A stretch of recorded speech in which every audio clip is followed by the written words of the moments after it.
Shalom, everybody. Rabbi Edelstein here with this week's installment of Rabbi E in 3, brought to you, as always, by MEOR DC. Check out our Facebook page or our website, MEORDC.org. Learn about our programs. We have Shabbos dinners in Foggy Bottom. We have fellowships. We have internships, trips to Israel. You name it, we got it. Check it out and please be in touch.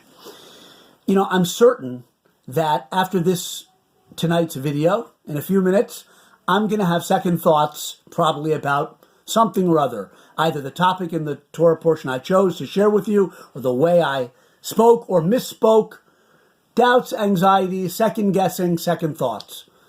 And you'll say, well, Rabbi E, that's just you. It's not just me.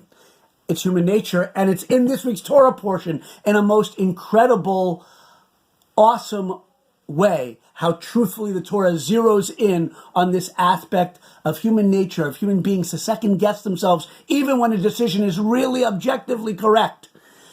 Last week's Torah portion, the Jewish people left Egypt. This week's Torah portion, Beshalach, they're out. They're out. They're free of the slavery of Egypt, of the spiritual impurity, and they went out. The Torah says in last week's Torah portion, with nobility, with pride, heads held high, following God out into the desert, knowing that they're going to have a covenantal relationship. They're going to serve God on a mountain in the desert. It's going to be incredible. What could have been in the history of the world a more correct decision on every level than to leave Egypt? And yet, they're going to have second thoughts. It says at the beginning of Beshalach that God didn't take them out directly in the most direct route from Egypt to the land of Canaan, Israel, but by a circuitous route. Why? Because the Torah says, God said, perhaps the people will reconsider and they'll return to Egypt. Difficulties would befall them, or they'd see neighboring peoples fighting, having wars, they'd get scared, they'd want to run back to Egypt. Can you believe such a thing? The Torah said they'd want to go back to Egypt? That's the human being's capacity for anxiety, second-guessing, doubt.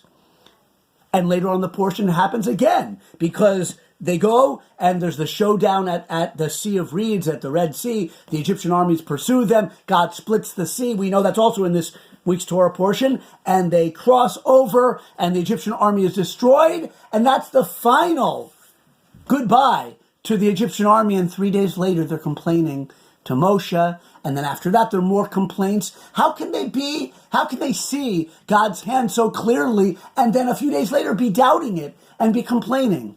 Same idea. That's the power of what it really is, the power of the evil inclination, what's called the Yetzer Hara, our own lower self.